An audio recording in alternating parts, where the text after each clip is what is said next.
I have already said that I was learning at the high school when I was married. We three brothers were learning at the same school.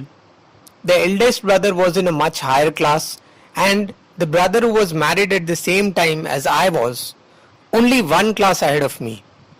Marriage resulted in both of us wasting a year. Indeed, the result was even worse for my brother, for he gave up studies altogether. Heaven knows how many youths are in the same plight as he. Only in our present Hindu society do studies and marriage go thus hand in hand. My studies were continued. I was not regarded as a dunce at the high school. I always enjoyed the affection of my teachers. Certificates of progress and character used to be sent to the parents every year. I never had a bad certificate. In fact, I even won prizes after I passed out of the second standard. In the 5th and 6th, I obtained scholarships of rupees 4 and 10 respectively, an achievement for which I have to thank good luck more than my merit. For the scholarships were not open to all, but reserved for the best boys among those coming from the Sorat division of Kathiawar. And in those days, there could not have been many boys from Sorat in a class of 40 to 50. My own recollection is that I had not any high regard for my ability. I used to be astonished whenever I won prizes and scholarships. But I very jealously guarded my character. The least little blemish drew tears from my eyes. When I merited or seemed to the teacher to merit a rebuke, it was unbearable for me. I remember having once received corporal punishment.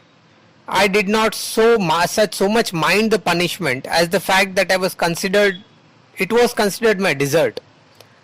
I wept piteously. That was when I was in the first or second standard. There was another such incident during the time when I was in the 7th standard. Dorabji Edulji Gimi was the headmaster then. He was popular among boys as he was a disciplinarian, a man of method and a good teacher. He had made gymnastics and cricket compulsory for boys of the upper standards. I disliked both.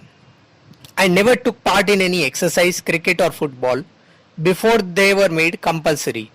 My shyness was one of the reasons for this aloofness, which I now see was wrong. I then had the false notion that gymnastics had nothing to do with education.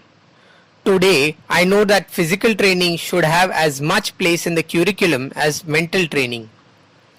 I may mention, however, that I was none the worse for abstaining from exercise. That was because I had read in books about the benefits of long walks in the open air, and having liked the advice, I had formed a habit of taking walks, which has still remained with me. These walks gave me a fairly hardy constitution. The reason for my dislike for gymnastics was my keen desire to serve as a nurse to my father. As soon as the school closed, I would hurry home and begin serving him. Compulsory exercise became directly in the way of this service. I requested Mr. Jimmy to exempt me from gymnastics so that I might be free to serve my father. But he would not listen to me. Now it happened that one Saturday, when we had school in the morning, I had to go from home to the school for gymnastics at 4 o'clock in the afternoon. I had no watch, and the clouds deceived me. Before I reached the school, the boys had all left. The next day, Mr. Jimmy, examining the roll, found me marked absent. Being asked the reason for absence, I told him what had happened. He refused to believe me and ordered me to pay a fine of 1 or 2 annas. I cannot now recollect how much. I was convicted of lying. That deeply pained me. How was I to prove my innocence? There was no way. I cried in deep anguish. I saw that a man of truth must alone be a man of care. This was the first and last instance of my carelessness in school. I have a faint recollection that I finally succeeded in gymnastics and cricket, compulsory for boys of the upper.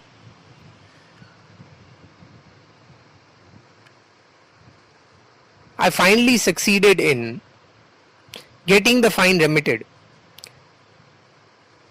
The exemption from the exercise was of course obtained, as my father wrote himself to the headmaster saying that he wanted me at home after school. But though I was none the worse for having neglected exercise, I am still paying the penalty of another neglect. I do not know when hence I got the notion that good handwriting was not a necessary part of education, but I retained it until I went to England. When later, especially in South Africa, I saw the beautiful handwriting of lawyers and young men born and educated in South Africa, I was ashamed of myself and repented of my neglect. I saw that bad handwriting should be regarded as a sign of an imperfect education. I tried later to improve mine, but it was too late. I could never repair the neglect of my youth. Let every young man and woman be warned by my example and understand that good handwriting is a necessary part of education.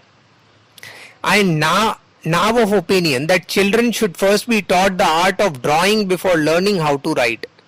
Let the child learn his letters by observation as he does different subjects such as flowers, birds, etc.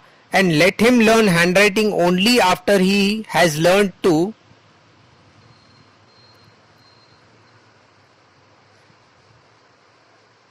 draw objects. He will then write a beautifully formed hand. Two more reminiscences of my school days are worth reading. I had lost 1 year because of my marriage, and the teacher wanted me to make good the loss by skipping a class, a privilege usually allowed to industrious boys. I therefore had only 6 months in the third standard and was prompted to the fourth after the examinations, which are followed by the summer vacation. English became the medium of instruction in most subjects from the fourth standard. I found myself completely at sea. Geometry was a new subject in which I was not particularly strong, and the English medium made it still more difficult for me. The teacher taught the subject very well, but I could not follow him. Often I would lose heart and think of going back to the third standard, feeling that the packing of 2 years studies into a single year was too ambitious. But this would discredit not only me but also the teacher.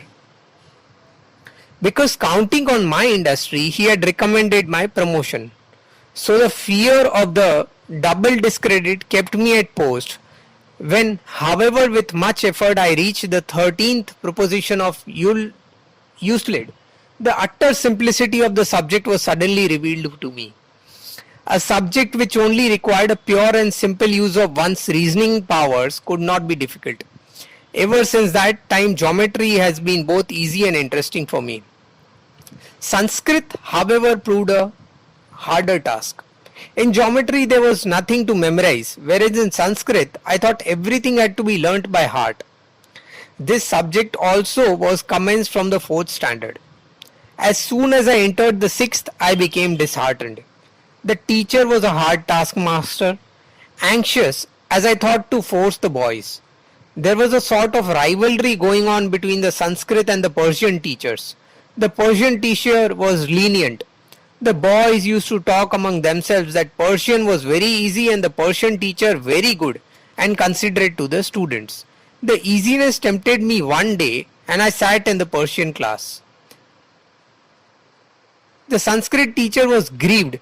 He called me to his side and said, "How can you forget that you are the son of a Vaishnava father? Won't you learn the language of your own religion? If you have any difficulty, why not come to me? I want to teach you students Sanskrit to the best of my ability. As you proceed further, you will find it in it things of absorbing interest. You should not lose heart. Come and sit again in the Sanskrit class." This kindness put me to shame. I could not disregard my teacher's affection. Today, I cannot but think with gratitude of Krishna Sankar Pandya, for if I had not acquired the little Sanskrit that I learned then, I should have found it difficult to take any interest in our sacred subjects and books. In fact, I deeply regret that I was not able to acquire a more thorough knowledge of the language, because I have since realized that every Hindu boy and girl should possess sound Sanskrit learning. It is now my opinion that in all Indian curricula of higher education, there should be a place for Hindi, Sanskrit, Persian, Arabic, and English, besides, of course, the vernacular. This big list need not frighten anyone. In our education, very more symmetric, and the boys, if in our education, were more systematic, and the boys free from the burden of having to learn their subjects through a foreign medium, I am sure learning all these languages would not be an irksome task, but a perfect pleasure. A scientific knowledge of one knowledge makes a knowledge of other languages comparatively easy. In reality, Hindi, Gujarati and Sanskrit may be regarded as one language and the Persian and Arabic also as one. Though Persian belongs to the Aryan and Arabic to the Semitic family of languages, there is a close relationship between Persian and Arabic, because both claim their full growth through the rise of Islam. Urdu I have not regarded as a distinct language because it has adopted the Hindi grammar and its vocabulary is mainly Persian and Arabic, and he who would learn Urdu good must learn Persian and Arabic as soon as one would learn good Gujarati, Hindi, Bengali or Marathi must learn Sanskrit.